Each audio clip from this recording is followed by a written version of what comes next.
Hey everybody, this is Brian here. Today we're going to be talking about a health related video. So let me open the list and we'll get straight to it. This is going to be a top 10 in no particular order. It's going to be a top 10 pre-seizure mode symptoms. It's nice to know your auras and your symptoms. It isn't always the same length of days apart for all of us, of course, but by knowing the signs, it will still help. It will still help quite a bit in knowing where you are on the calendar of the cycle. It's also nice to know what that calendar is lengthwise. Here are some of the seizure symptoms most often evident in the later days for me. This is how I know that, here is how I know where I am in my own 5 to 6 day relative cycle, or that I'm at least in the second half, most likely. Now I'll tell you the signs that I run into during that period so you can know them if you face them as well. Number one on this list is going to be headaches. If you have them as an epileptic, they will most likely become considerably more frequent in the days shortly preceding the unfortunate culmination of sorts that seizure cycles are coming to.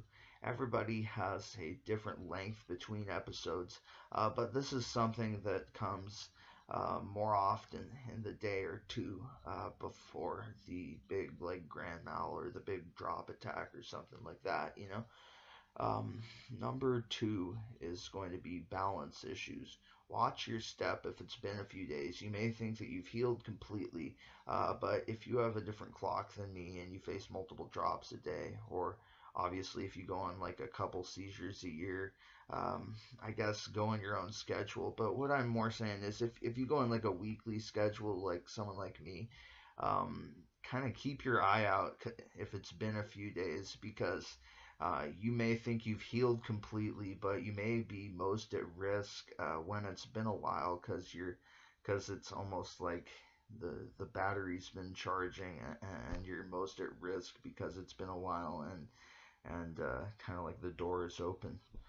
Um, Anyways, regardless, if you see your feet step over each other or catch on the curbs because you're wearing flip flops or something, pay close attention so you aren't joining them on the ground next. Number three on here is going to be nausea. A rising feeling in the gut or a queasy feeling of sorts in the lower abdomen are common pre-epilepsy symptoms, especially late in cycles. So avoid eating heavy foods, overeating. These are common sense pieces of advice, but I still really think that they'll help. If you're about to feel like you're gonna barf or something, do you really think that heavy, greasy, spicy, like oil-soaked, like Mexican food and Italian food and all sorts of stuff like spaghetti and burritos or whatever, hamburgers, that kind of food? You really think any of that's going to be your saving grace? I don't. I doubt it personally. One thing you can try is CBD. It'll most likely help relax your stomach related discomforts to some degree. Nothing will probably be cured. The C in CBD is not for cure, but it probably will help you relax quite a bit.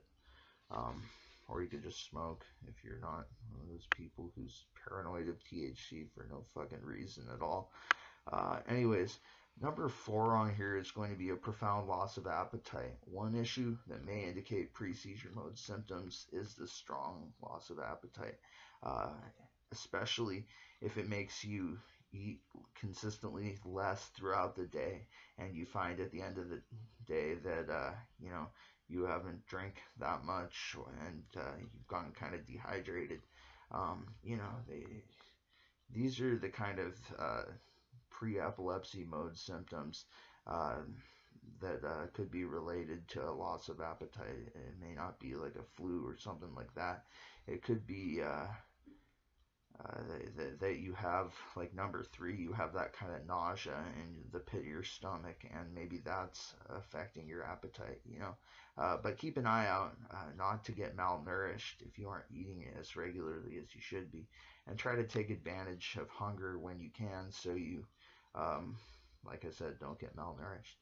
Uh, we're going to take a little bit of a turn now, cover a different topic for number five, which is hypersensitivity. For me, one of the most consistent signs that I get in the couple days leading up to a seizure is the elevated level of all my senses and how they seem to be functioning at. For example, I can hear things from a couple houses down or smell things that nobody else seems to notice. Uh, if there's a sound that's bothering you, maybe such as an alarm outside or a barking dog, maybe your own barking dog. My dog's pretty annoying. Or maybe a crying baby or a loud neighbor who won't shut up, and you just can't seem to escape the sound, no matter what you try.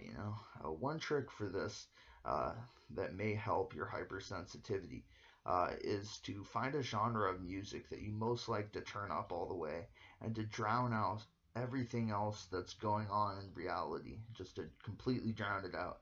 It could be classical or jazz. It could be whatever you want. It could be that kind of relaxing background music stuff, or it could even be heavy metal blaring at almost white noise levels. No matter the genre isn't really the important part here. It's kind of to find a distraction that doesn't bother you and kind of gives your senses a chance to kind of recover a little bit by having some sort of, like I said, some kind of blanket distraction. Number 6 is going to be sorry, I lost my place a little bit on here. Number 6 is going to be stress levels. If you find that you're easily bothered or stressed by mundane things more than is normal for you, or if there's a person at school, work, or even home who's getting on your nerves for some reason, these vulnerabilities to mood oscillation are especially common in the day or so preceding your brain being chemically out of whack a little bit, and usually, sorry. Um, Sorry, these are things that are especially common in that day where your brain may be a little bit chemically out of balance and possibly needing some rest. So keep an eye out on people getting your goat or trying to troll you. Pre-seizure time is a point where you're pretty vulnerable to bullying. So don't let them get the better of you, whoever they are. If you have somebody like an asshole boss, or maybe there's some kid who's a dick in one of your classes if you're a little bit younger.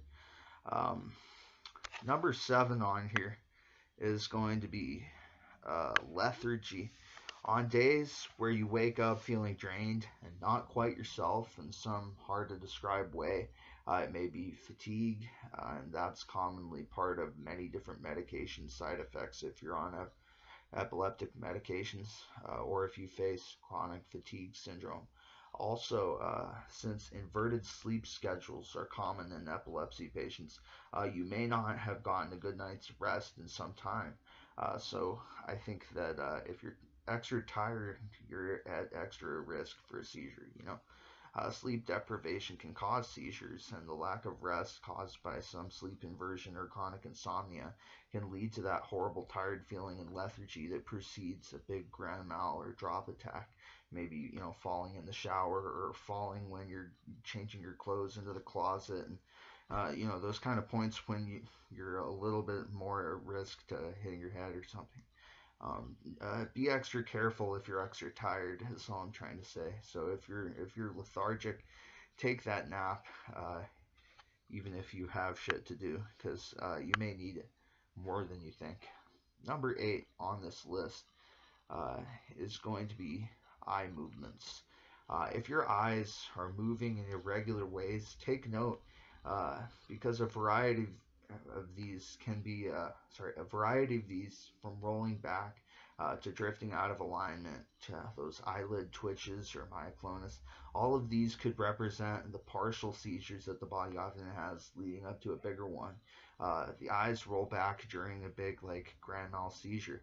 So I guess it serves as a warning of sorts. Keep an eye on your eyes. Of note is the effect that this may have over time on reading abilities, not intellectually, but the physical ability of one's eyes to line up, kind of like dyslexia or something. So I think epilepsy may very well send you to get glasses eventually. Um, I think it will for me. Uh, Number 9 on here is going to be jaw myoclonus. Close to seizures, my jaw's always tighten or tense up, and they tend to twitch a lot. It makes it harder to talk. Um, I also have had more problems in the mornings with this issue.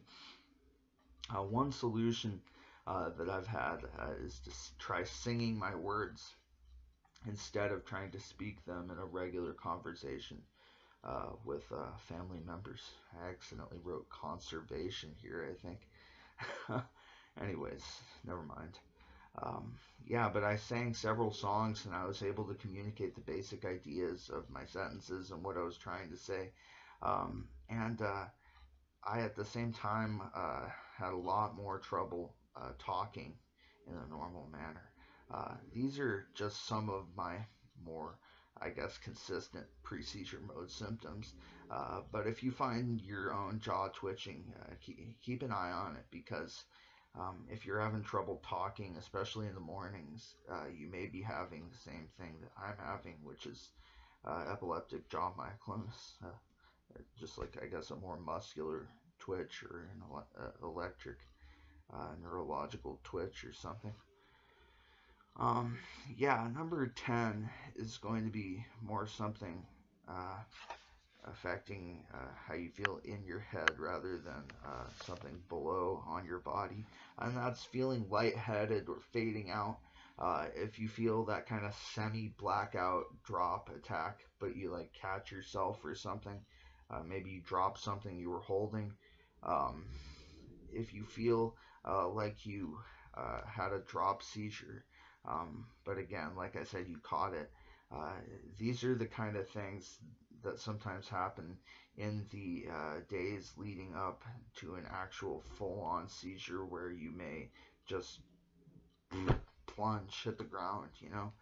If you feel dizzy and distant, these could be the symptoms of what could be a more complete seizure uh, in nature that'll come soon. Anyways, I hope some of these uh, helped somebody. I hope I hope nobody has to face them, obviously. But I hope that if you do, that these help you in your own safety and medical care. I love all of you guys, and I hope that you have a great New Year and holiday season. Um, I'll see you soon. Yeah.